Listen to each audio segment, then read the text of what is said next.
Hi,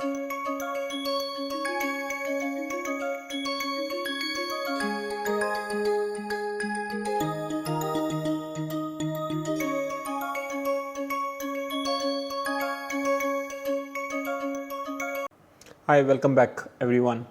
Let's continue our discussion of studying these transition probabilities and from there get to fixation probability of a new mutation. So, we'll start with the number line representation that we've been discussing, and we will define one variable which will help us calculate these fixation probabilities. So, our system could be at any one of these states from 0 to n, and there are a total of n minus 1 possibilities for our system to exist in.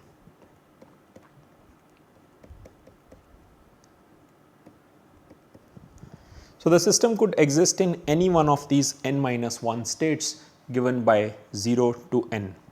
And just as a reminder, so let us say this is state of the system,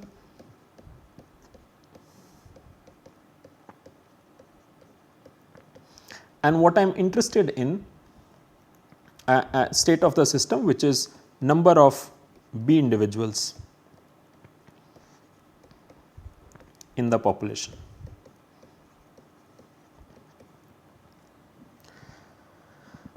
What I am interested in is the following question, that what is the probability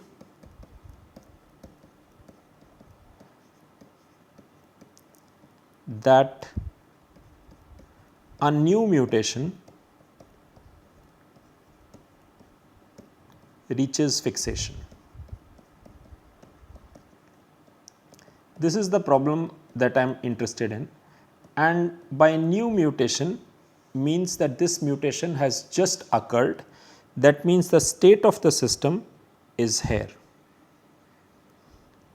This B type individual is the new mutation that has occurred, and there is only one such individual carrying that mutation. So, the state of the system is I equal to 1, and what I am interested in is understanding that what is the probability that the system reaches I equal to n. So, I can also reframe this question as what is the probability that system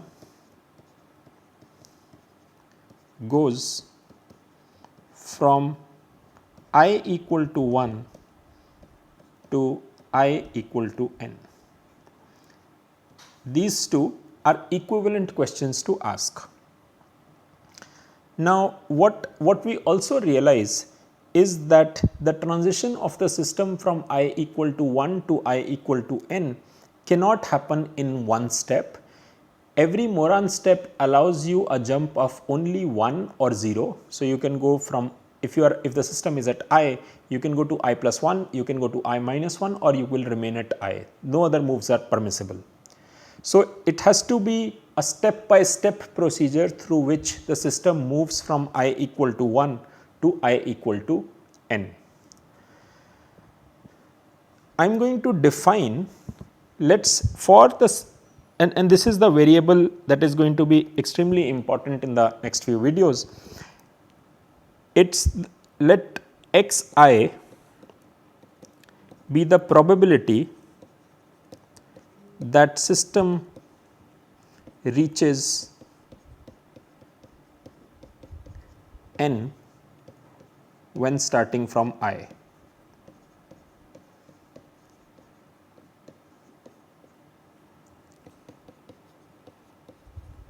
From I. So, which means that x1 is the probability that the system starts with I equal to 1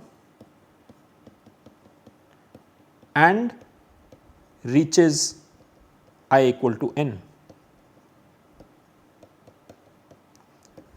which is the same as this.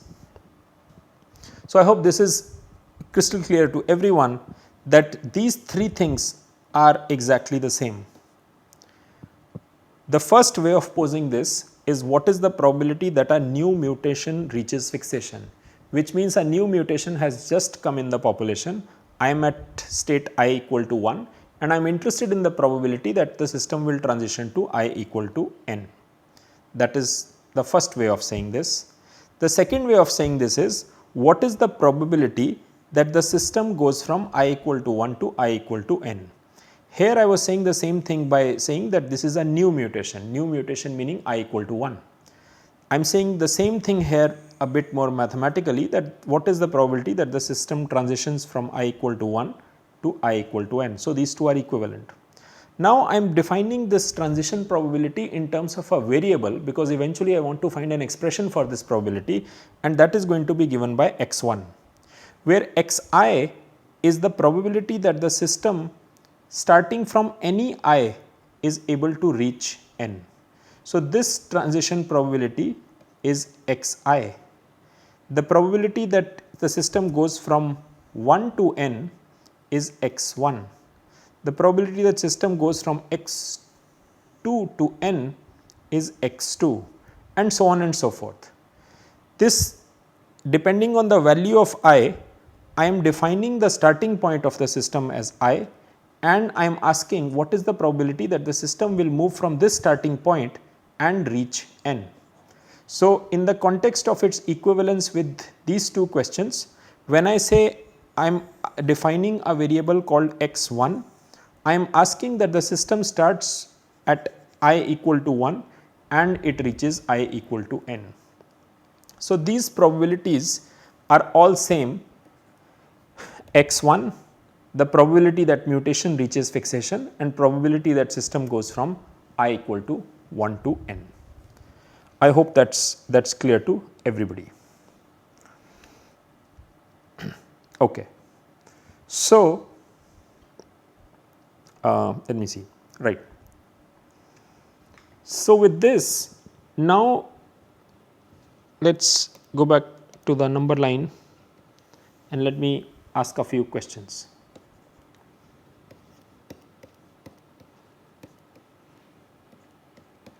I minus 1, I plus 1, n minus 1. Remember, xi is what is the probability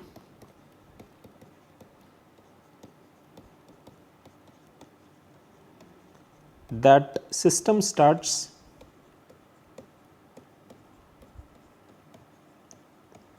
at I and reaches n, which means when I am talking of x1, the question I am asking is what is the probability that the system starts here and ends up here, which is the fixation probability of a new mutation that I am interested in. This is the eventual goal to get to this part. So, with this definition, I want you to take 15 seconds and think about the question that what is x naught? What is the value of x naught? I won't say anything and give you 15 seconds to think about this question.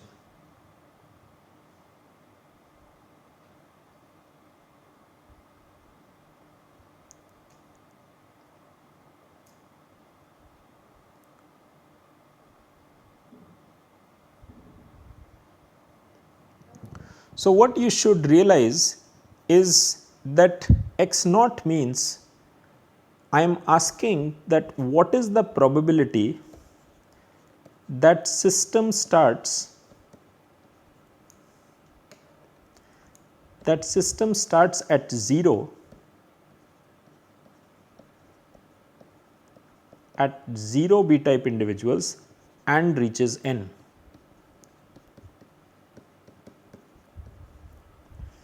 Remember that we are studying this system where no new mutations are allowed. So, if the system is starting here, there is no mutation that can occur in the system, and hence if there is no B type individual in the population to begin with, the chances that you will have n B type individuals, this is just equal to 0. I hope that makes sense, because this number line represents how many B type individuals are there in the population. And since no mutations are permissible in the model that we are making, we have to have at least one B type individual for there to be any chance that B type individuals can reach fixation. In X0, we are saying that there is no B type individual. What is the chance that B type individuals will take over the population? Obviously 0, because there is no B type individual to begin with in the population. We will take another 15-second break, and I want you to tell me that what is Xn. Let's pause for another 15 seconds.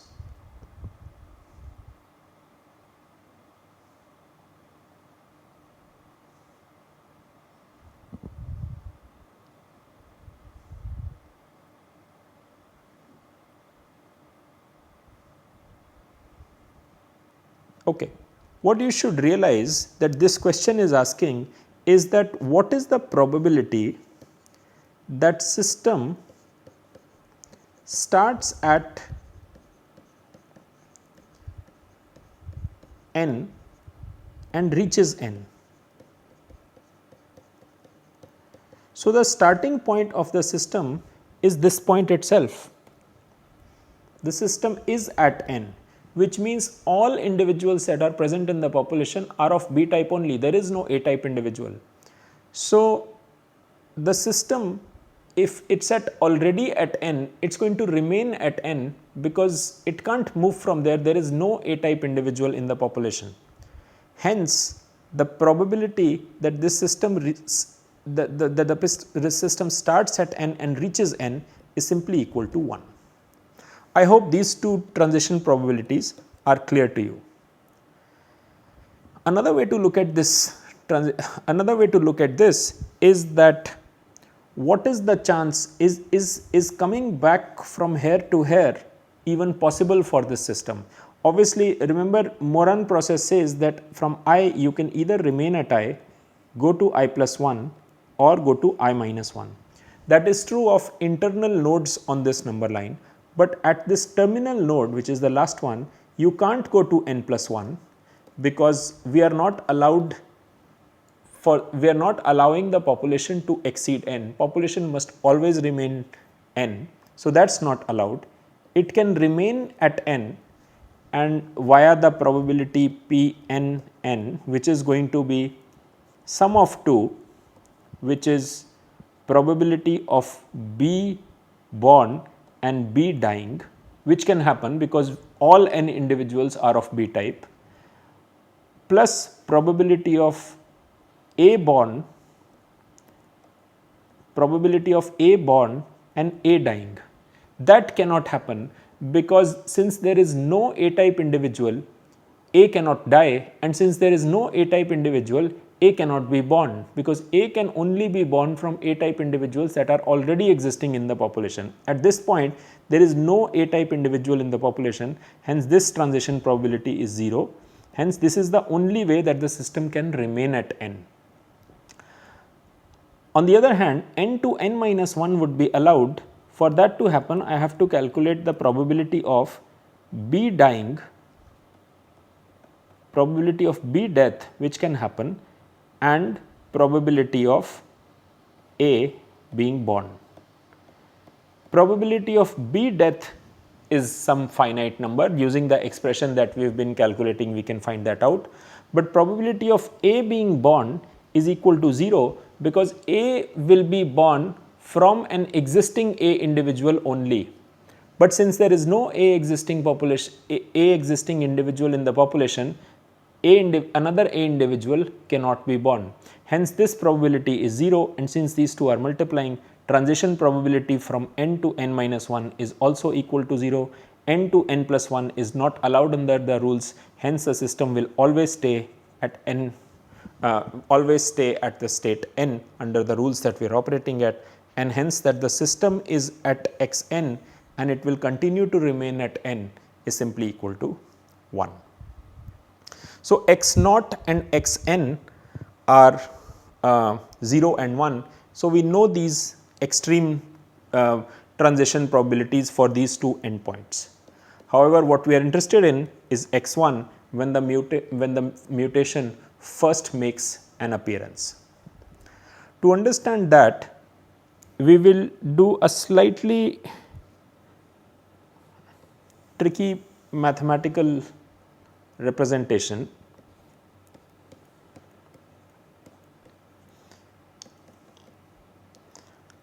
I minus 1, I plus 1 going all the way to n. So, remember that xi represents the probability that the system starts from I and reaches n, okay, which represents the transition from this I, if I am actually talking about I, to n. This transition, the probability of this transition happening is represented by xi. The probability of this transition happening is represented by xi plus 1, and the probability of this transition happening is xi minus 1, right, and so on and so forth. I can the probability of this transition happening is x1, this one happening is x2, this one happening is x0, which is 0, and so on and so forth. So, imagine that my system is at state I. So, what is the probability that I will get here?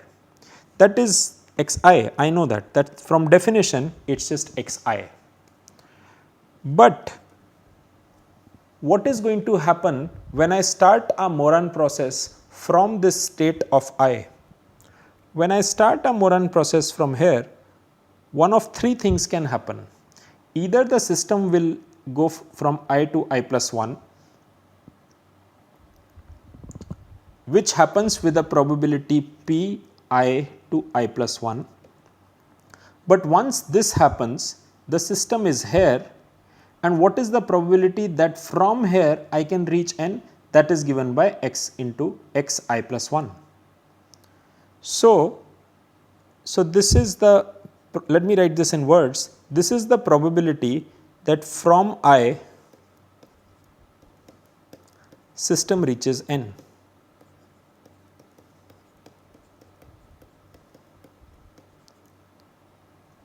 But this route to reaching n has to begin somewhere, and it has to begin with one of these three steps: probability of I to I minus 1, or it remains here, which is probability of I to I, which we saw is sum of two probabilities.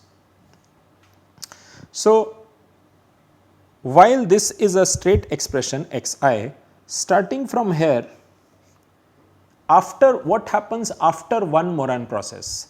After one Moran process, with probability pi to I minus 1, the system finds itself at state I minus 1. With this probability, system finds itself here. And if it finds here, what is the probability that it will reach n? That is simply xi, x of I minus 1. That is one of the three possibilities that can happen when we start this random walk starting from I. Alternatively, system can start from I and after one step remain at I, which happens with probability pi I. But then if the system after one step is at I, what is the probability that from here it will reach n? That is simply xi, that is the definition of xi. So, that is just xi. But the system could also take this step with probability pi I plus 1, I to I plus 1, and then what is the probability that once it has reached here, it will reach n? That is simply xi plus 1.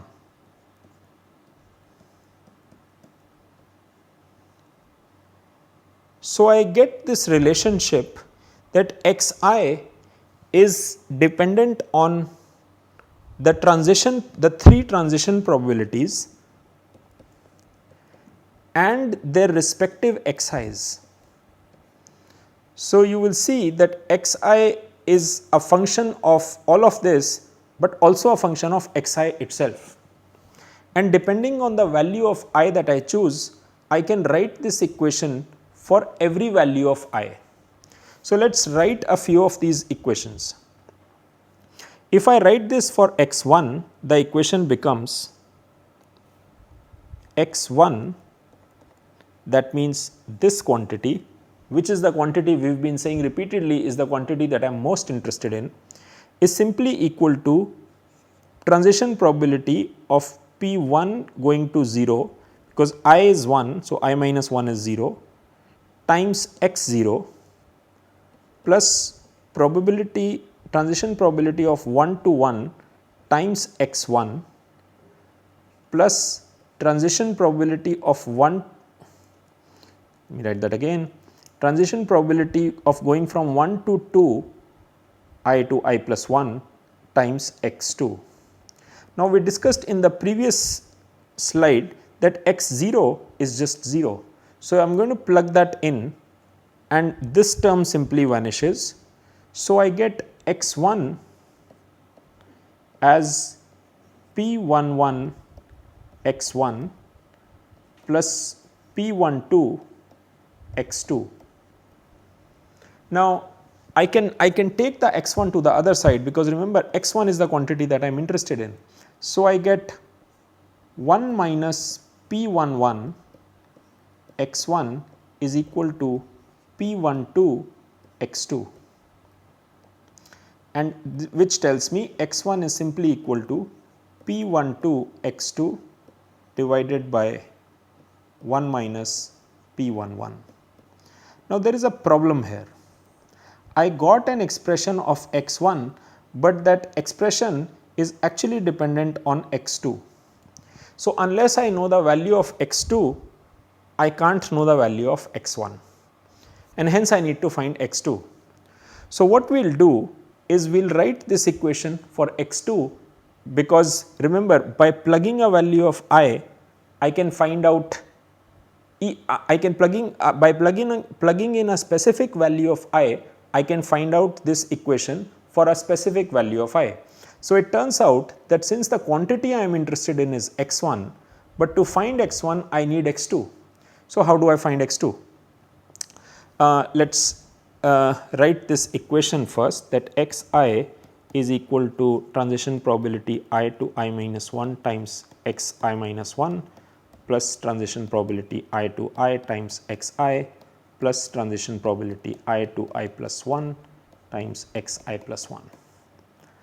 And we found out from the first equation that x1 is simply equal to, let me just take a look, P12 x2, transition probability P12 x2 divided by 1 minus P11.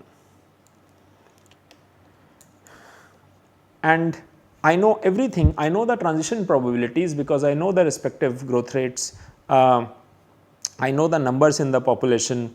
The only thing that is missing for me to find out x1, which is the variable of my interest, is knowing the value of x2. So, for this reason I will write the equation for x2. So, let us see what we get, what that gives us. That tells me that x2, now I am going to put in this equation I is equal to 2, and that tells me x2 is equal to probability of 2 to 1 times x1, which is fine, plus transition probability of 2 to 2 times x2, which is fine. I can just take this to the other side, plus transition probability of 2 to 3 times x3. Now, I have an expression of x2, x1, I am sorry, let me say that again. I have an expression for x1 which is a function of x2. So, instead of this x1 I can substitute this expression. So, this equation here has x2 here, this will also have an x2 here, and this also already has an x2 there. So, these three terms have x2, but I can't solve for x2 because it turns out x2 is actually now dependent on x3. So, unless I know x3 I can't find x2, and unless I don't know x2, unless I know x2 I can't find x1, because x1 can only be found out by knowing x2, and x2 can only be found out by knowing x3. and similarly and so on and so forth. X3 will only be known if I know X4, and Xi will only be known if I know Xi plus 1. So, I am stuck here, except for the fact that we already found out that Xn is equal to 1.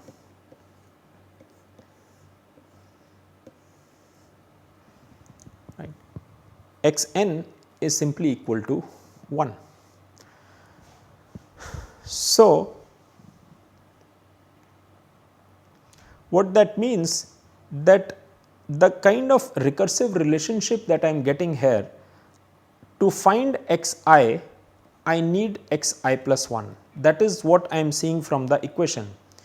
If I have X2, I can find X1.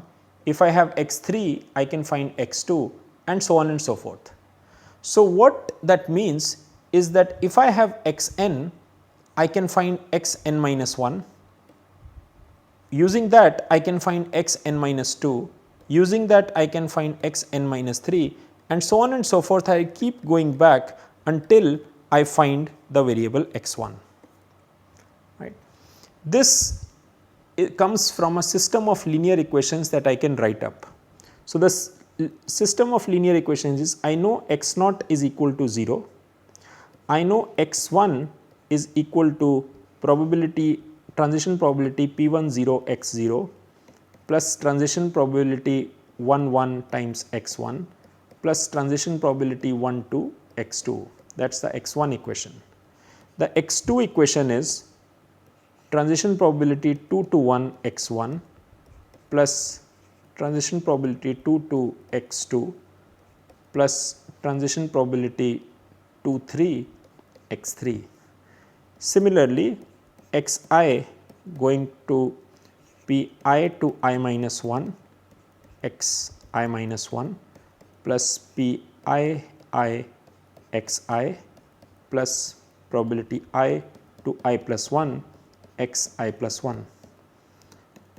Going all the way to xn minus 1 as probability of transition from n minus 1 to n minus 2 xi minus n minus 2 plus probability of n minus 1 to n minus 1 times xn minus 1 plus transition probability from n minus 1 to n times xn, and last equation xn, which is just equal to 1. That is what we started with. We know the endpoints. So, these are n plus 1 equations, and the number of variables, because you should be able to see that 1 to n and then one more for 0. So, there are these n plus 1 equations, and there are n plus 1 unknowns, because each one of these has to be solved for. And of course, for 2 of them the answer is straight away, but these n minus 1, these equations have to be solved simultaneously.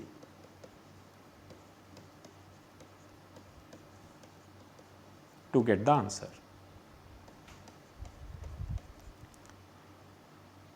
These n minus 1 equations.